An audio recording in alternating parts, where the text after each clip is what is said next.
నమస్కారం. గౌరవనీయులు తెలంగాణ రాష్ట్ర మాజీ ముఖ్యమంత్రి వర్యులు శ్రీ చంద్రశేఖరరావు గారి కుమార్తె సోదర సమానులు కవిత గారు ఈరోజు ప్రెస్ మీట్లో మాట్లాడుతుంటే చూశాను. అమ్మా, నిన్ను 2 క్వశ్చన్లు వేద్దాం అనుకుంటున్నా, తప్పుగా అనుకోకు. ఎందుకంటే అడగకపోతే నాకు ఎసిడిటీ వస్తుంది, అందుకని నేను అడుగుతున్నా. గత 10 సంవత్సరాలుగా గుర్తురాని పూలే సాబ్ మీకు గుర్తు రావడం చాలా సంతోషం. గత 10 సంవత్సరాల నుంచి ఏ రోజు బీసీల గురించి కానీ ఎవరి గురించి మాట్లాడి మీరు మాట్లాడటం ఆనందం. కానీ రేవంత్ రెడ్డి గారు పరిపాలన, తెలంగాణ రాష్ట్రం మొత్తం, తెలంగాణ ప్రజలు మొత్తం కాంగ్రెస్ పరిపాలన, రేవంత్ రెడ్డి గారి పరిపాలన మెచ్చుకుంటున్నారు. అది మీకు నచ్చదు, అది వాస్తవం. మీరు జాగృతి తల్లి, కానీ మమ్మల్ని జాగ్రత్తగా చూడండి తల్లి. అమ్మా, ఈరోజు ఒక కుటుంబం నుంచి ఇద్దరిద్దరు ఉన్నారు మా కాంగ్రెస్ పార్టీలో అని చెప్పారు.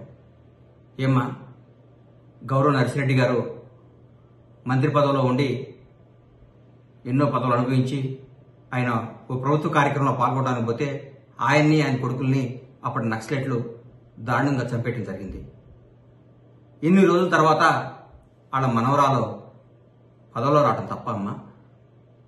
వాళ్ళ కొడుకునే కదమ్మా మీరు మా పార్టీలో గెలిస్తే లాక్కొని మీరు ఎమ్మెల్యేగా పెట్టుకున్నారు. అది తప్పు కదా. శ్రీపాదరావు గారు, దుద్దిళ్ల శ్రీపాదరావు గారు స్పీకర్గా ఉన్నప్పుడు ఏదో కార్యక్రమంలో పాల్గొని వస్తుంటే నక్సలైట్స్ దారుణంగా చంపేశారు. తర్వాత నక్సల్స్ కూడా మేము తప్పు చేశామని చెప్పారు. తర్వాత వాళ్ళ కొడుకు రావటం తప్ప? అట్లయితే తెలంగాణ కోసం ఎంతోమంది పోరాడితే కానీ మీరు, నాన్నగారు, మీ అన్నయ్య గారు, మీ బావగారు, మీ తమ్ముడు సంతోష్ గారు, వినోద్రావు గారు, ఆరావు గారు, ఇంకోరావు గారు, ఇంకోరావు గారు, ఇంకేదేదో రావు గారు, ఇంతమంది మీరు ముఖ్యమైన పాత్రలని పోషించి మీరు తెలంగాణను మాత్రం తోసుకోవటం తప్పలేదా అమ్మా? న్యాయమా తెలియదు నీకు? కాంగ్రెస్ పార్టీని విమర్శించొద్దమ్మా నువ్వు. ఎందుకంటే కాంగ్రెస్ పార్టీ తెలంగాణకి ఎంతో చేస్తుంది, తెలంగాణ ఇచ్చింది. మీరు మాట్లాడితే రేవంత్ రెడ్డి గారిని కాన్వాయ్ పోతుంటే ట్రాఫిక్ జామ్ అవుతుంది. ముఖ్యమంత్రి గారు ప్రతిరోజు, ఈ ముఖ్యమంత్రి గారు ప్రజల్లో ఉండే ముఖ్యమంత్రి గారు ప్రతిరోజు సెక్రటరీ పోవాలి, ప్రతిరోజు రావాలి, తిరగాలి. 9 మంది అనమ్మా. ఎప్పుడన్నా ఒకసారి అమావాస్యకో పున్నానికో బయటకు వస్తే ముఖ్యమంత్రి గారు ఆయన ప్రగతి భవన్లో బయలుదేరక ముందు జేఆర్సీ ఫంక్షన్ హాల్కో ఎక్కడికో వస్తుంటే అక్కడి నుంచి ఇక్కడ దాకా రోడ్డు ఆపేసేవారు. అంటే మీరు బయటికి రారు, బయటకు వస్తే ముఖ్యమంత్రి గారిని తిరగొద్దు అంటున్నారు. ఏం చేయమంటారమ్మా? ఎట్లా చేద్దాం చెప్పండి. మీరు మంచి సలహాలు ఇవ్వండి ముఖ్యమంత్రి గారికి. రేవంత్ రెడ్డి గారు మీరు బయటికి రావద్దు, రేవంత్ రెడ్డి గారు మీరు ప్రజాపాలన చేయొద్దు, రేవంత్ రెడ్డి గారు మీరు జనాన్ని కలవద్దు, రేవంత్ రెడ్డి గారు మీరు బయటకు వస్తే పబ్లిక్ ఇబ్బంది అవుతుందని చెప్పండి. అట్లాగే మీకు జ్యోతిరావు గారి, పూలే గారి మీద అభిమానం రావటం చాలా ఆనందం అమ్మా. అట్లాగే మీరు మహానుభావుడు గద్దర్ గారిని మీరు ఇచ్చిన గౌరవానికి తెలంగాణ ప్రజలు మీరు ఇచ్చిన గౌరవం మర్చిపోరమ్మా. గద్దర్ గారిని మీరు, ఆయన బతికుండగా మీరు చంపేశారమ్మా, మీ గేటు పెట్టి నుంచోబెట్టి.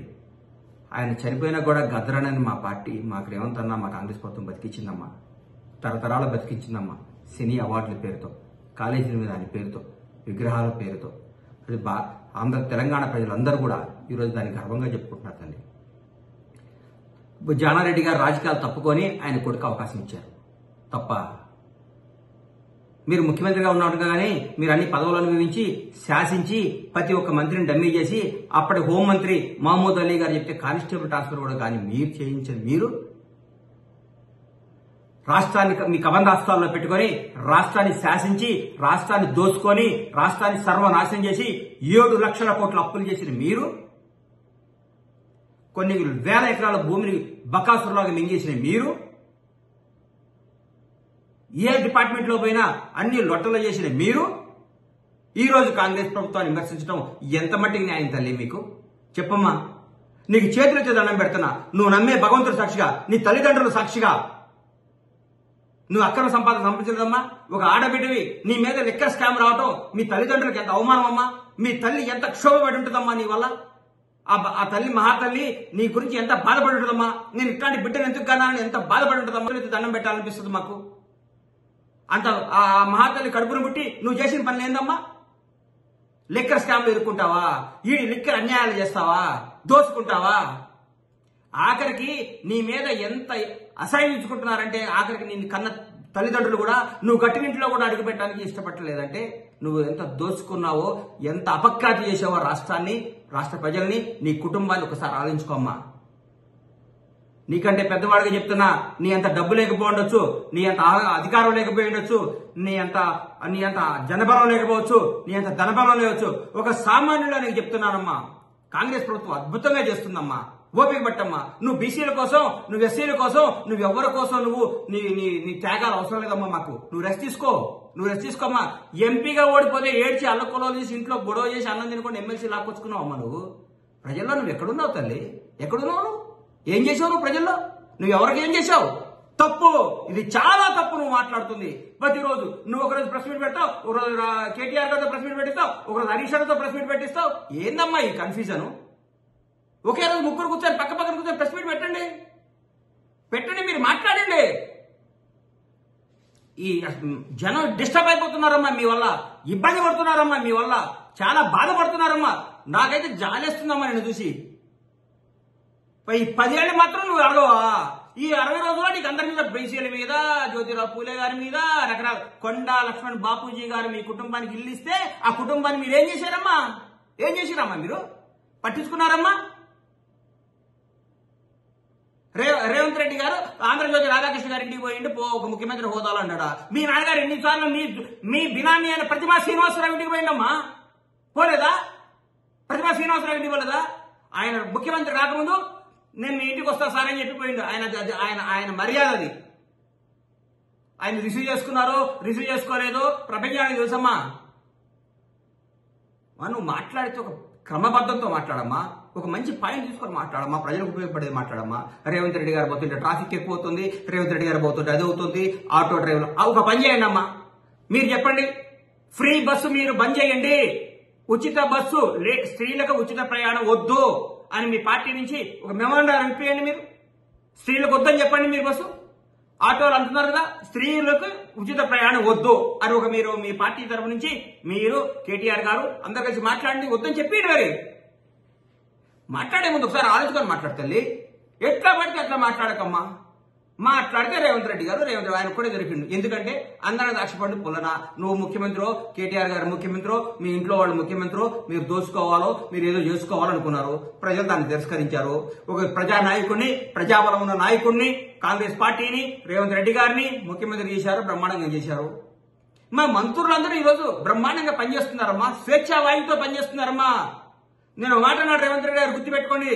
ఏదో ప్రాజెక్టుల గురించి మాట్లాడుతూ మా అన్న ఉత్తమ్ రెడ్డి గారితో మాట్లాడి ఆయనతో డిస్కస్ చేసి దాని మీద ఎంక్వైరీ చేస్తా, ప్రాజెక్టు చేస్తాడు. అది అమ్మా, అది ఆయన గొప్పతనం. నేను చెప్తున్నాను, ఎప్పుడు అనలేదు. నా సహచర మంత్రివర్గంతో డిస్కస్ చేసి ఒక నిర్ణయం తీసుకుంటా అని చెప్పాడమ్మా.